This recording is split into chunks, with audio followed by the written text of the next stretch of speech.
2001 on a 51 Renault Clio Sport. So this is the 172 model. So that's the 172 brake, 2 litre, 16 valve engine. This one is what you call a full fat. So it has the Xeon headlights, cruise control, aircon, all that sort of stuff. We'll start by having a look at the bodywork. If we look down this driver's side, you can see it is nice and straight all the way down there. It's not ripply or full of filler. This driver's wing, we've got 1 or 2 very minor stone chips just there, but that is me being particularly picky there. The arch itself is nice and sharp all the way around. It's on the standard Renault Sport 5-spoke alloy wheels. A little bit of curbing around the outside, but the centre caps are there. A little bit of lack of peel on the centre cap. Tyres got a decent amount of tread left in that as well. Coming down this driver's side, got a little parking chip just there. I mean, I'm being really picky with that. It is a 22-year-old car, and 1 or 2 little stone chips down the bottom, but generally very straight, nice and clean. We just got that sort of sill cover all the way along there. It's not sort of damaged or been jacked up wrong or rammed up any curbs or anything like that. Nice and clear on the glass. Got all the correct Renault stamps. It hasn't got any nasty tints or anything like that on it. Coming up the A-pillar, got 1 or 2 very minor stone chips. But other than that, all good. And then up onto the roof. The roof itself, nice and straight. Doesn't look like a golf ball or anything like that. Could arguably do with a decent polish. It's got the odd little swirl here and there from being washed with a sponge. 1 or 2 minor stone chips on the leading edge, but no sign of any corrosion or anything coming through there. Continuing down the driver's side on this rear quarter, and again, normally here is really bad for stone chips. It's where it sort of kicks out. But we've got 1 or 2 very minor ones, but generally pretty good. And then the arch itself, nice and sharp all the way around. Another good wheel and tyre. Again, a few curb marks on the outside of the wheel. Coming around on the back, both tail lights are bright and clear. There's no cracks or signs of any moisture or anything in those. Lower half of the bumper is all good. Obviously, those Renault Sports got the larger front and rear bumpers and side skirts. The 172 you can distinguish against a 182 because it doesn't have any visible exhausts. Exhausts terminate just behind the bumper there. No real marks to note on that tailgate. Tiny little scratches here and there where things have been put in the boot, but really, really minor. I say I'm being quite picky here. Rear window all nice and clear. Can have another look at the roof from this angle as well. You can see lovely and straight. Coming around on the passenger side, you'll see the bumper meets the rear quarter nice and even. If we look up this side again, same as the other side. Not full of ripples, not full of dents, not full of filler or anything like that. Nice and sharp on that rear arch. A couple of minor stone chips in that same area as the other side. Light curb marks on the outside of the wheel, but again, all of them have got 4 good tyres. All the centre caps are present as well, which is nice. No signs of any damage along that. Sill cover on this side. No real marks to note on the rear quarter. We do have a very, very tiny dent. Just there, you'll see that. And then onto the passenger side door. We've got a scratch that's been touched in just there. It's maybe sort of 2 centimetres long, something like that. A couple of stone chips along the bottom.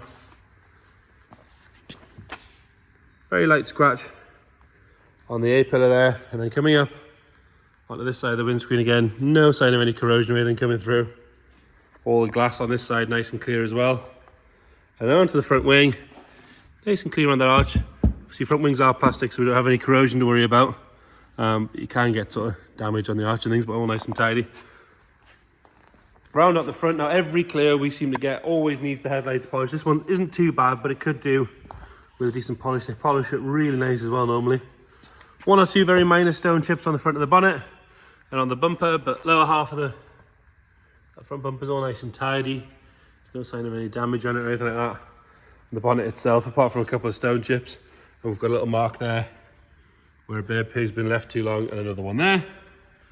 Generally very good. Moving on to the interior, and again the full fat's got these sort of half leather, half Alcantara. Seats really, really comfy. Tiny little bit of wear on the Alcantara on the outside edge. Inside one's lovely. Both bolsters are nice and firm. All the stitching's good. Generally very good. Rear bench doesn't look like it's been sat in hardly at all. Really nice and clean and tidy. Headlining is sagging at the back. Nice and clean in that door shut. Driver's side door card again, all good. Normally this Alcantara wears really badly, but that's generally pretty good. Like I say, we've got electric windows, electric mirrors, Steering wheel controls for the stereo. What else have we got? We've got aircon. And it has a Pioneer aftermarket head unit in there.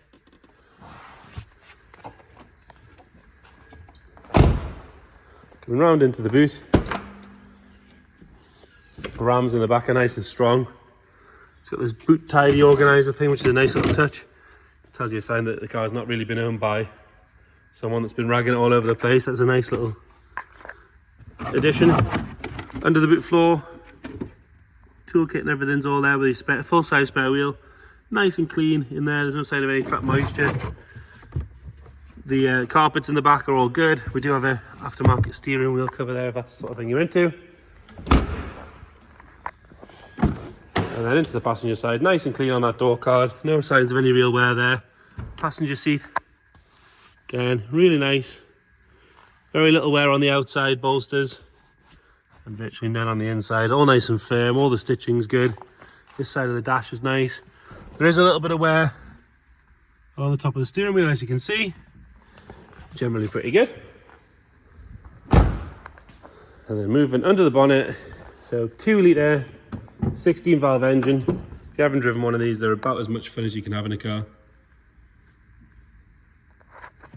We'll get that bonnet propped up. You have to excuse the dodgy camera work. We'll get that propped up. All looks to be pretty standard in here. There's no sort of aftermarket intakes or exhaust or anything like that. If we look underneath, it's been sat here overnight. It's not dropped any fluid on the floor. Again, it hasn't been started today at all, so we'll just fire it up. Straight away on the button. I think it's got the auto headlights as well, because they're coming on straight away.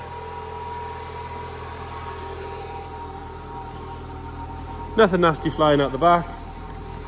And if we go onto the interior, see 96,800 miles. No warning lights on, no engine management or anything like that. So there you have it. 2001 on a 51 Renault Clio 172. If you've got any questions at all, please get in touch. Thank you.